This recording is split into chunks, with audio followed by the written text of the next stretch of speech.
അസ്സലാമു അലൈക്കും. ക്ലാസ് 6 ഫിഖ്ഹുൽ ഇസ്ലാമിലെ ആനുവൽ എക്സാം ക്വസ്റ്റ്യൻ പേപ്പറാണ് നോക്കുന്നത്. അതിൽ പൂരിപ്പിക്കുക എന്ന പ്രവർത്തനം നോക്കൂ. 6 സുബ്ഹ് ഡാഷ് വെളിവായത് മുതൽ സൂര്യൻ ഉദിക്കുന്നതുവരെ. അവിടെ പൂരിപ്പിക്കേണ്ടത് ഫജ്റു സ്വാദിഖ്. 7 അല്ലാഹു തആലയുടെ പ്രീതി ആഗ്രഹിച്ച് ഡാഷ് വർഷം ബാങ്ക് കൊടുക്കുന്നവന് നരകമോചനം. അവിടെ പൂരിപ്പിക്കേണ്ടത് 7. 8 മസ്ജിദുൽ ഹറാമിലെ ഒരു നിസ്കാരത്തിന് ഡാഷ് പ്രതിഫലമാണ്. അവിടെ പൂരിപ്പിക്കേണ്ടത് 1,00,000 നിസ്കരിക്കുന്നതിനേക്കാൾ. 9 നിസ്കാരം അള്ളാഹുവുമായുള്ള ഡാഷ് ആണ്.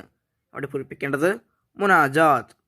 10 ഡാഷ് നിസ്കരിച്ചു കൊണ്ടിരിക്കെ പള്ളിയുടെ ഒരു ഭാഗം വീണു. അവിടെ പൂരിപ്പിക്കേണ്ടത് മുസ്ലിം ബിനു യസാർ റളിയല്ലാഹു അൻഹു. 11 നിസ്കാരത്തിന് തടസ്സം വരുത്തുന്ന ഷൈത്വാൻ. അവിടെ പൂരിപ്പിക്കേണ്ടത് ഖിൻസ്.